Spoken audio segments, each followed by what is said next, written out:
Good morning, guys. Welcome to Talent Blazer, India's latest tech platform that is there to help you at every stage of your career.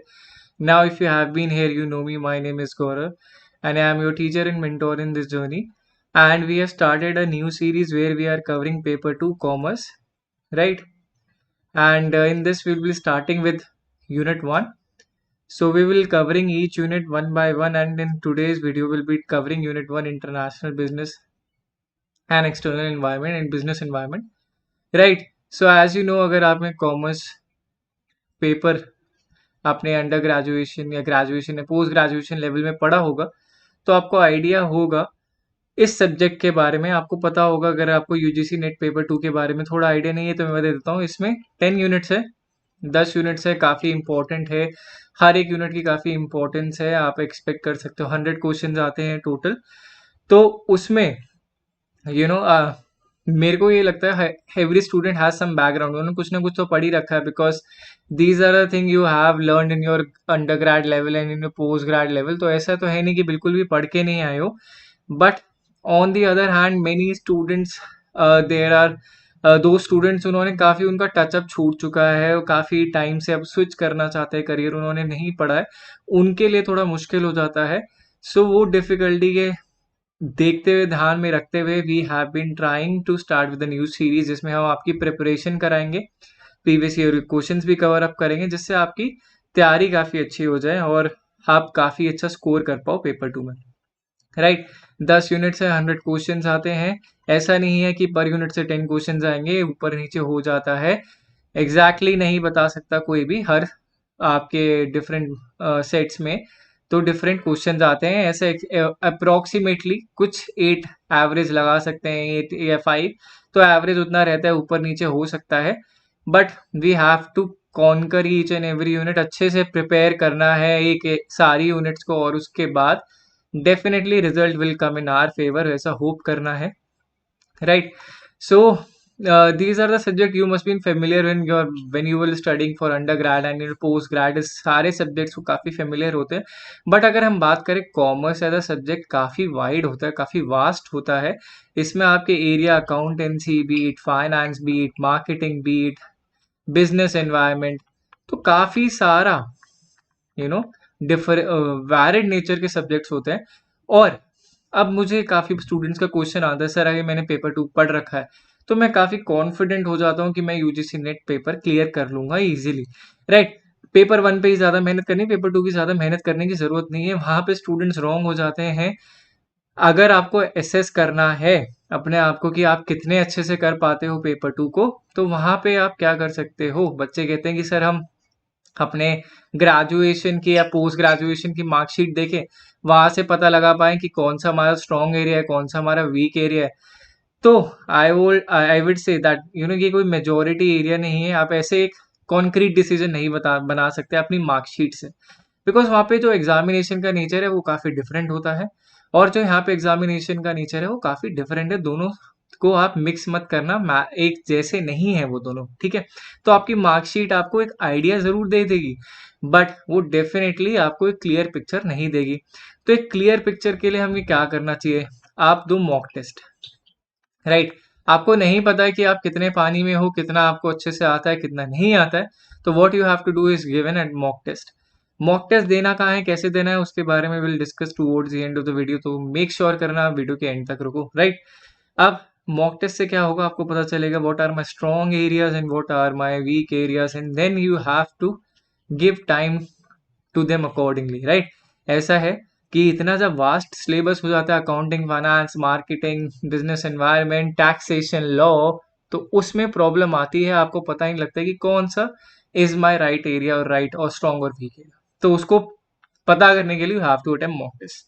1 2 3 mock test दो, पता लगाओ और then you have to cover, ठीक है। अब बात करते हैं आज की क्लास में, will talk about business environment first. अब बिजनेस एनवायरनमेंट क्या है, sum of all external factors. Business environment भी एक एनवायरनमेंट है, जैसे हम भी एक एनवायरनमेंट में जीते हैं, ऑपरेट कर रहे हैं, जी रहे हैं, तो वैसे एक बिजनेस को भी एक एनवायरनमेंट में ऑपरेट करना होता है। उसी में अपने आप को सरवाइव करना होता है, ग्रो करना होता है, एक्सपैंड करना होता है। अब ऐसा है जैसे हमारे एनवायरनमेंट में भी बहुत सारे फैक्टर्स जो हैं जो हमें इम्पैक्ट करते हैं, वैसे ही बिजनेस एनवायरनमेंट को भी बहुत सारे फैक्टर्स हैं जो उसे इम्पैक्ट करते हैं। ठीक है, अगर हम बात करें मैक्रो लेवल की, मैक्रो वर्ड का क्या मतलब है, और ये मैक्रो को हम डिनोट करते हैं एक्सटर्नल फैक्टर्स, जो बाहरी फैक्टर्स है जिस पे आपका काबू नहीं है। External factors are those factors which are not in control of the businesses, right. अब मैक्रो फैक्टर्स क्या होते हैं, those these are those which impact on sectoral level. जो सेक्टोरल लेवल पे अगर हम बात करें, let's suppose if we are talking about energy sector, energy sector के बारे में ही हम बात करते हैं। एनर्जी सेक्टर में बहुत सारी फर्म्स हैं, जैसे रिलायंस है, अडानी है, these are all operating in energy sector.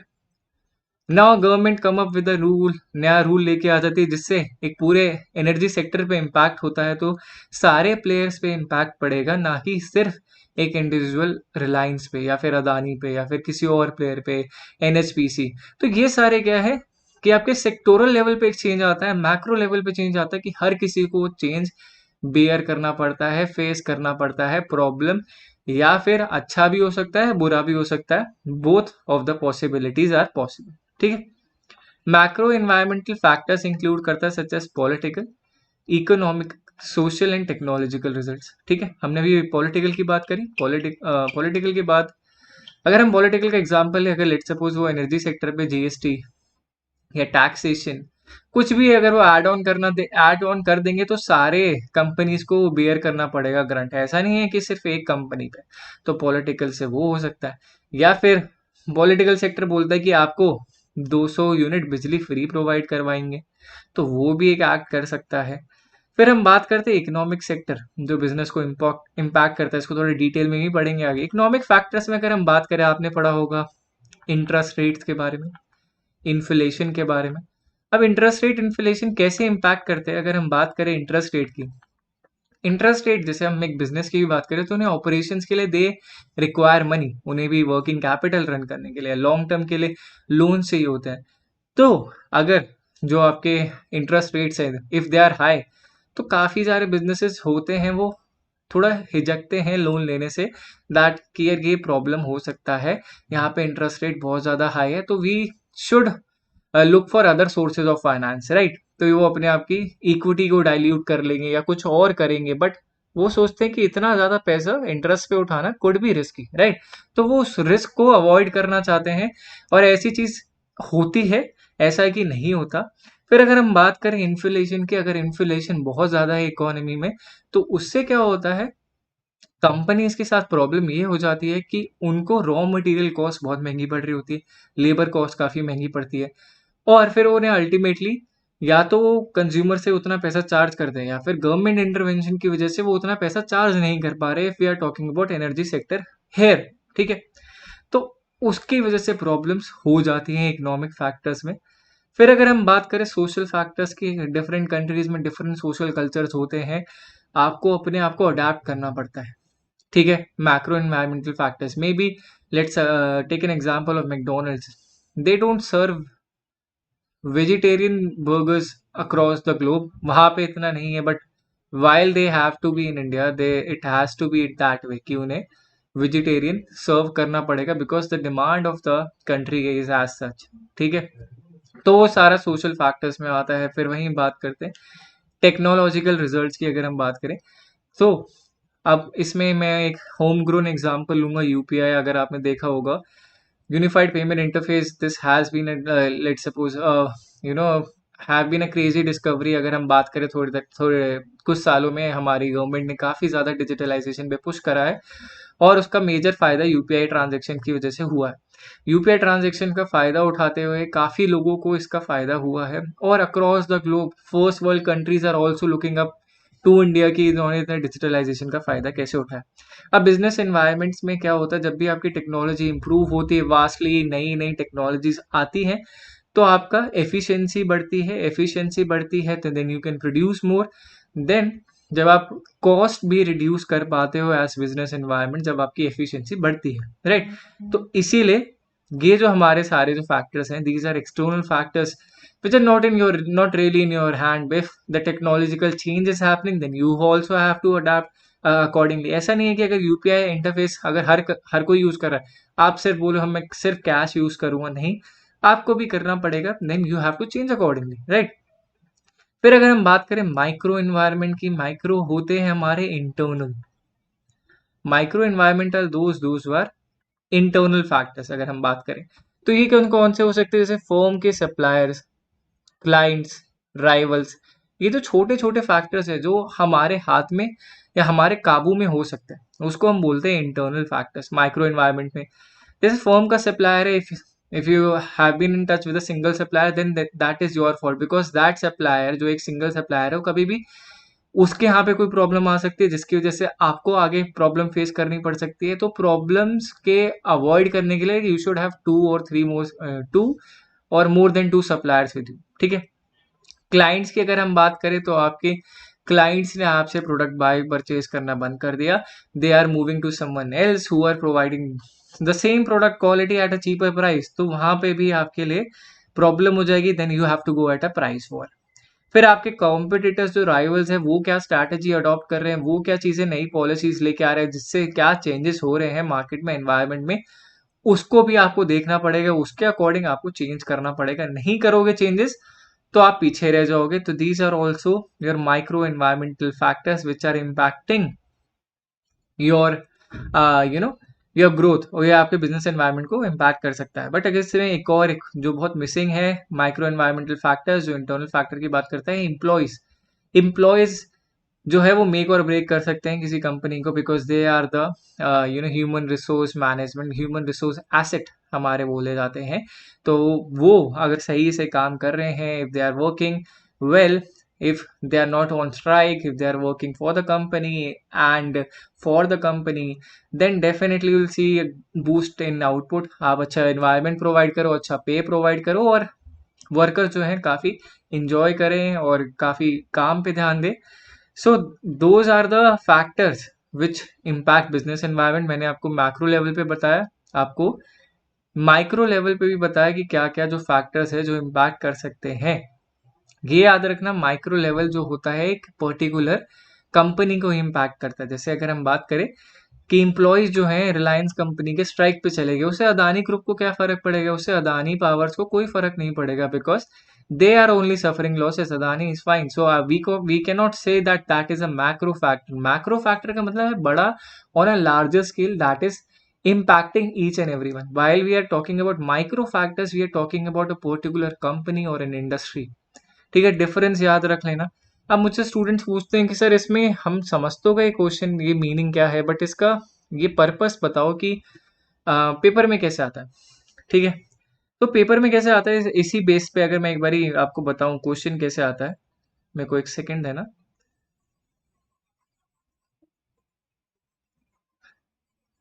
So question पूछने की भी एक आर्ट है, एक ट्रिक है, एग्जामिनर को ना आपको परेशान करना होता है, बिकॉज ये जो है topic, this is not difficult. Students will say sir this is easy, I will say हाँ इजी है, बट इसमें आपको परेशानी नहीं करनी है। देखो सिंपल सी बात है, आपको सारे फैक्टर्स ना क्वेश्चन में दे रखा होगा, मैक्रो फैक्टर्स आपसे पूछा होगा, which of the following are macro factors, ऐसे करके कोई क्वेश्चन दे दिया होगा। उसमें एक में पॉलिटिकल लिखा होगा, एक में इको एंड सोशल एक साथ दे रखा होगा, एक में टेक्नोलॉजिकल दे रखा होगा, एंड एक में आपका क्या दे रखा होगा, एम्प्लॉयज या क्लाइंट्स या कुछ करके, ठीक है। लेट सपोज सप्लायर दे देते हैं, ठीक है। सप्लायर इज बिट कंफ्यूजिंग, बच्चे कंफ्यूज हो जाते हैं कि इंटरनल एक्सटर्नल है। इसके बाद उसमें आपसे पूछेगा which of the following are the macro factors, तो ऑप्शन दे देगा, ये ए मान लेते हैं, बी मान लेते हैं, सी मान लेते हैं, डी मान लेते हैं। ऑप्शन वन है कि ए है, ए एंड बी है। सेकंड है कि बी सी एंड डी है। ऐसे ऑप्शंस आपको बना देगा, A B and C D है, ऑल लिख देगा, ठीक है। या फिर A and B and C है। तो वहां पे when you are in the examination centre, you are bound to make some errors. अगर आपको सही से याद नहीं है कि एक्चुअली में इंटरनल एनवायरनमेंट में कौन सा आता है, अगर आप एक्सटर्नल अच्छे से करके गए हो, then definitely you can pick this up, because then आपको पता है कि इंटरनल इसके ऑपोजिट होंगे, जो सिर्फ एक कंपनी को या इंडस्ट्री को इम्पैक्ट करते हैं, होल सेक्टर को नहीं इम्पैक्ट करते हैं। तो ऐसे they will ask you questions, right. अब क्या होता है, जब कंपनी के एनवायरनमेंट की बात करी जाती है तो उनकी स्ट्रैटेजीज, डिसीजन एंड परफॉर्मेंस सबको इम्पैक्ट करता है, ऐसा नहीं है कि नहीं इम्पैक्ट करता। अब इसमें मैं आपको एक एग्जांपल देता हूँ, just give me a second, I have to raise this one. Okay, अब मैं आपको एग्जांपल देता हूँ कि कंपनी कैसे चेंज करती है। अब आपको पता होगा if we talk about cold drinks, right, cold drinks के बिजनेसेस में दो मेजर प्लेयर्स हैं, PepsiCo and Coca Cola, right. So these are the two major brands in India और ग्लोबल वर्ल्ड वाइड, ये बहुत बड़े ब्रांड्स हैं, यही ऑपरेट कर रहे हैं wide in cold drink. So what they have like, कह सकते हैं इनकी डुओपोली है, दो मेन ऑर्गेनाइजेशन है, दे डोंट हैव एनीवन कि इनको फिक्र हो कि और कोई कंपटीशन है इनका, इनको कोई प्रॉब्लम नहीं है, कंपटीशन है नहीं इनका कोई। अब पेप्सिको और कोका कोला का कंपटीशन कौन सा आता है, Reliance. Reliance enter into the field, Reliance आया and they saw that PepsiCo and Coca-Cola company are selling their soft drinks, cold drinks at a higher price, काफी अच्छे खासे मार्जिन पे बेच रहे होते, because the production cost are very low. अगर आपने कभी पढ़ा होगा इसके बारे में, कभी स्टडी करी होगी कि the production cost for PepsiCo and Coca Cola are very very less, is just the marketing and the packaging cost, that's all, जिसकी वजह से थोड़ा कॉस्ट हाई जाता है, but still they have good amount of margin. तो रिलायंस जो है add on हो जाता है इस कॉम्पिटिशन पिक्चर में, हम राइवल्स की बात कर रहे हैं, एक कॉम्पिटिशन आ गया। अब जैसी राइवल रिलायंस की एंट्री हुई तो आपने देखा होगा, आई am not saying in each and every state, in few states आपने देखा होगा कि पेप्सिको एंड कोका कोला के प्राइसेस गिर गए उन्होंने, क्योंकि रिलायंस जब अपना प्रोडक्ट लॉन्च कर रहा था, उन्होंने लॉन्च ही करा एक नए के साथ, जिसमें उन्होंने eight a cheaper price launch करा, कंपटीशन से चीपर प्राइस लॉन्च करा, तो फिर इन दोनों ने भी उसे फॉलो अप करा और अपने प्राइस स्लैश कर लिए, गिरा दी। ठीक है, फ्यू स्टेट्स की बात कर रहा हूँ, वो धीरे धीरे एक्सपैंड करेंगे, maybe you'll see them serving their cold drinks across the, I think Campa Cola was the brand, Campa Cola है ब्रांड का नाम। तो इन्होंने रिवाइव करा है, पहले बहुत पहले था, कुछ डेकेड्स पहले it failed and they have revived it again, but इस बार they are hoping that it will do well. तो वो कंपटीशन की वजह से इनको भी वो अपनी स्ट्रैटेजी, जो स्ट्रैटेजी चल रही थी, उसको चेंज करना पड़ा, रिफ्लेक्ट करना पड़ा, कहाँ पे, जहाँ पे उन स्टेट्स में रिलायंस आया है, maybe across the India when Campa Cola is available, maybe then they have to slash prices everywhere. ठीक है, तो ये एनवायरनमेंट ही है जिससे आपकी स्ट्रैटेजीज इम्पैक्ट होता है, आपके डिसीजंस, आपको कॉस्ट कटिंग का डिसीजन लेना है, तभी आप ले पाओगे जब आपने देखा कि यार कोई कंपटीशन आ रहा है, हमें रिड्यूस करना पड़ेगा। ठीक है, परफॉर्मेंस जो है आपकी कैसे इंप्रूव करनी है। अगर हम बात करें मैक्रो फैक्टर्स के बाद, अगर आप देखो कि टेक्नोलॉजी इंप्रूव हो रही है, टेक्नोलॉजी इंप्रूव कर रही है, तो आपकी आपके कॉम्पिटिटर्स पीयर्स भी अपनी टेक्नोलॉजी इंप्रूव कर रहे हैं, आपको भी अपनी परफॉर्मेंस एनहांस करनी है। With technological advancement you also have to think कि ये मेरे को भी और बेटर करना है, you don't have to stop anywhere. ठीक है, अब आगे बढ़ते हैं इसमें,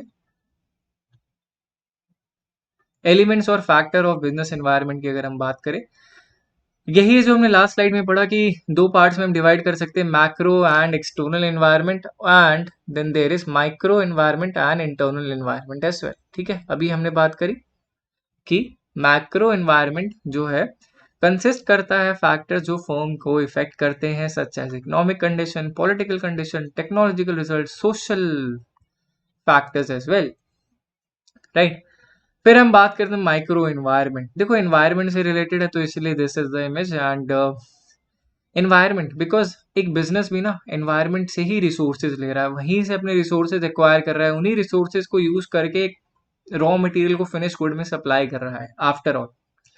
सो उनकी भी ड्यूटी बनती है। माइक्रो क्लाइमेट जो कंसिस्ट करता है सर्टेन फर्म और इंडस्ट्री, मैंने अभी आपको बताया है कि माइक्रो एनवायरनमेंट और मैक्रो, वर्ड पे ध्यान दो, आपको ना कभी लोग बच्चे कहते हैं कि सर इसमें ना कॉमर्स में बहुत रटना पड़ता है, there is too much to cram.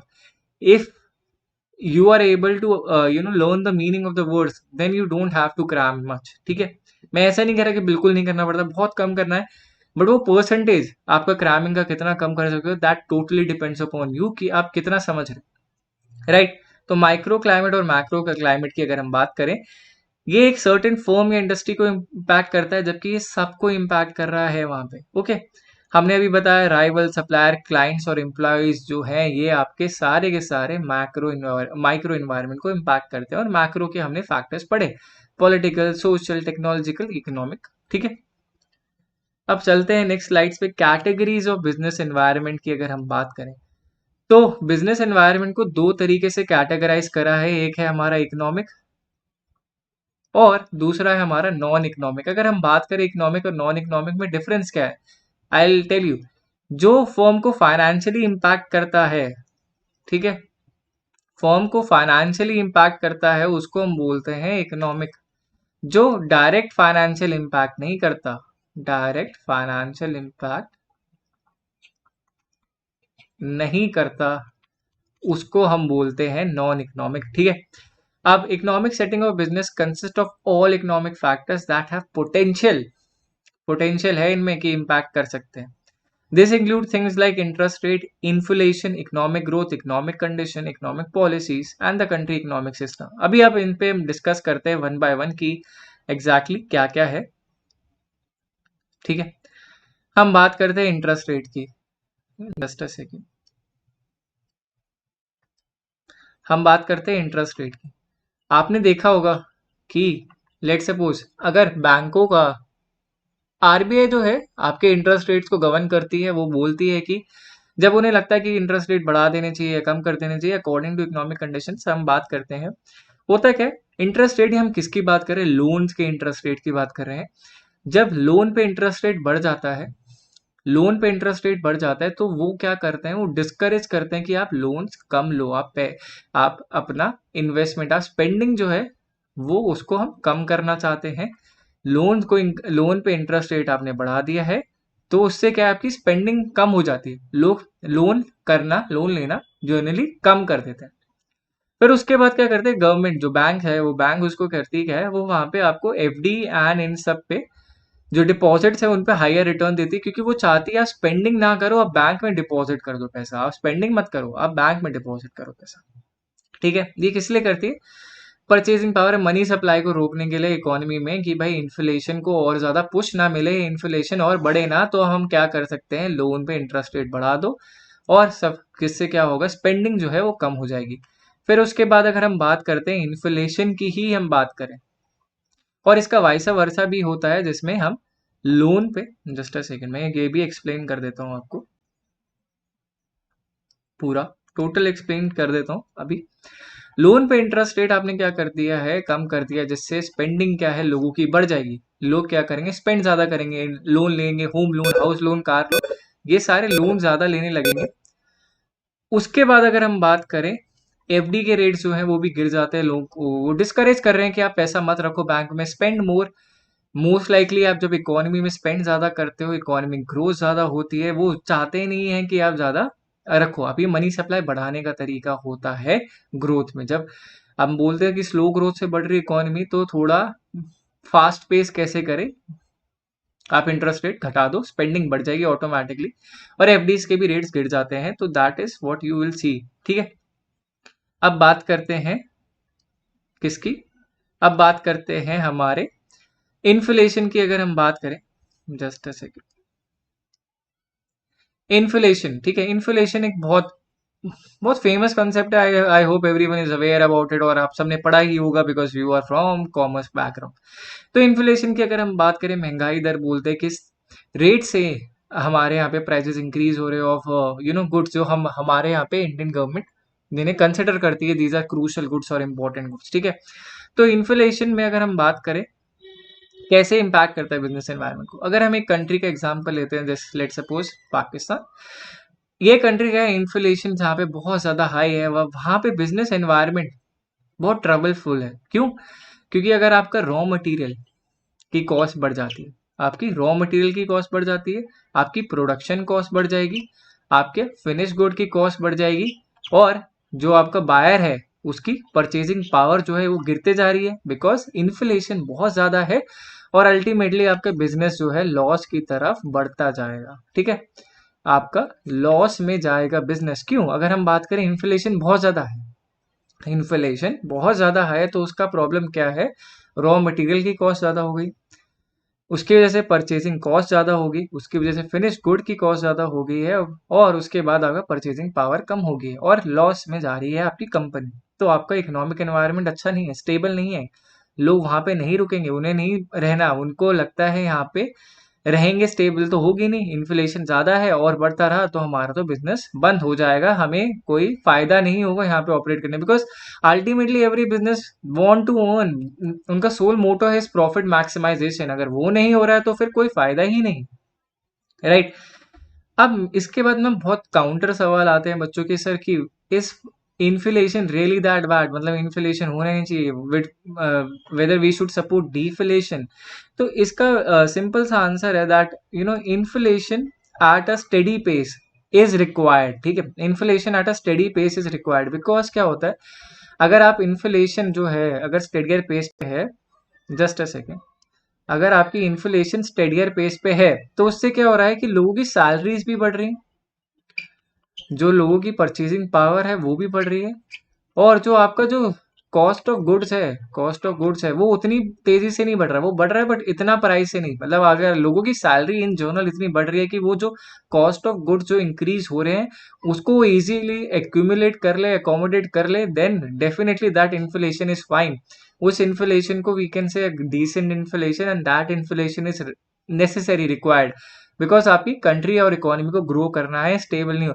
और जब स्पेंडिंग ज्यादा होती है, जब सैलरी ज्यादा है और आप ज्यादा गुड्स बाय कर सकते हो, तो डेफिनेटली स्पेंडिंग भी ज्यादा होती है, और ज्यादा स्पेंडिंग इज बेसिकली व्हाट, कि आप ज्यादा परचेज कर सकते हो, राइट।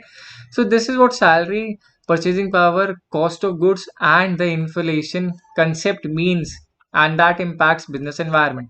और इसका फायदा नुकसान मैंने आपको दोनों तरीके से बता दिए, more the inflation higher the risk it, and the more it will impact a business. But if inflation is fine at a steadier pace, it will be great for the economy and the growth will be sustained। ठीक है, inflation की बात करी, economic growth की बात करी, economic condition, policies के बारे में बात करते हैं। अगर आपके इकोनॉमिक पॉलिसीज जो है वो स्टेबल नहीं है, आप कुछ भी लेके आते रहते हो, बार बार सिस्टम में चेंजेस लेके आते रहते हो, कहते हो कि भाई कभी हम टैक्सेशन भाई सर्विस टैक्स करेंगे, फिर अगले साल कहते हो इससे करेंगे, फिर अब उसके अगले साल कहते हो इससे हम टैक्सेशन करेंगे, तो वहां पे बिजनेसेस को बहुत प्रॉब्लम होती है। अगर जैसे हमारी गवर्नमेंट ने जीएसटी लेके आए, right, so GST was a great step. तो अब goods and services tax has been uniform finalised हो गया, though the changes and improvements have been coming on, वो तो आता रहेगा, चेंजेस आते रहेंगे।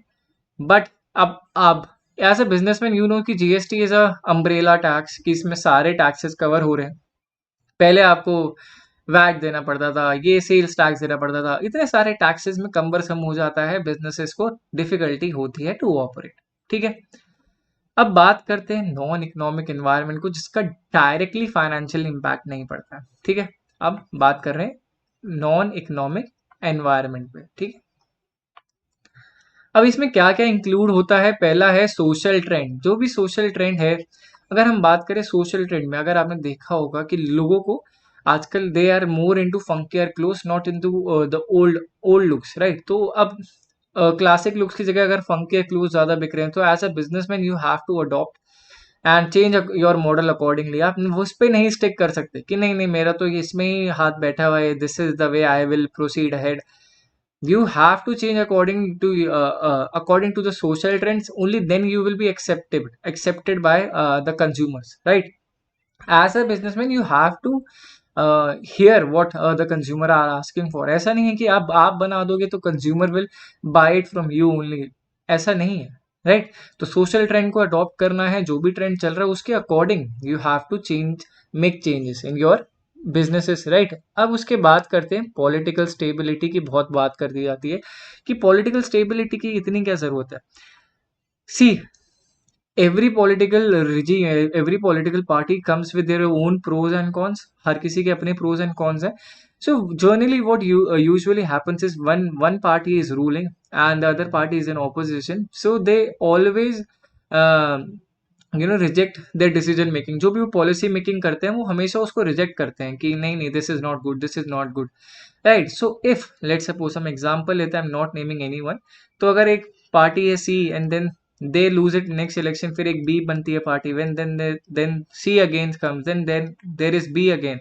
अब ये जो है पॉलिटिकल स्टेबिलिटी नहीं है, because every time election every other party is winning. ठीक है, उसकी वजह से क्या हो रहा है, ये जो इन्होंने जो डिसीजन लिए थे उन्होंने ये रिवोर्ट बैक कर दी, इन्होंने जो डिसीजन लिए इन्होंने ये रिवोर्ट बैक कर दी, इन्होंने जो डिसीजन लिए इन्होंने फिर रिवोर्ट बैक करते रहे। ऐसे पॉलिटिकल स्टेबिलिटी नहीं आती, ऐसे प्रॉब्लम्स क्रिएट होती हैं, और ultimately you will be feel like कि as a businessman you will feel कि मैं कहाँ ऑपरेट कर रहा हूँ, यहाँ पे तो पॉसिबल नहीं है, ठीक है। पॉलिटिकल स्टेबिलिटी का और दूसरा एग्जांपल मैं आपको बताऊं तो अगर आपको पता ही होगा, जैसे हमारे नेबरिंग कंट्री में, सो वहां पे जस्ट अ सेकेंड, आपके पॉलिटिकल स्टेबिलिटी की अगर हम बात करें तो यहाँ पे no prime minister has ever serve for 5 years in totality. तो यहाँ पे अगर आप देखें तो मिलिट्री रूल रूल आ जाता है।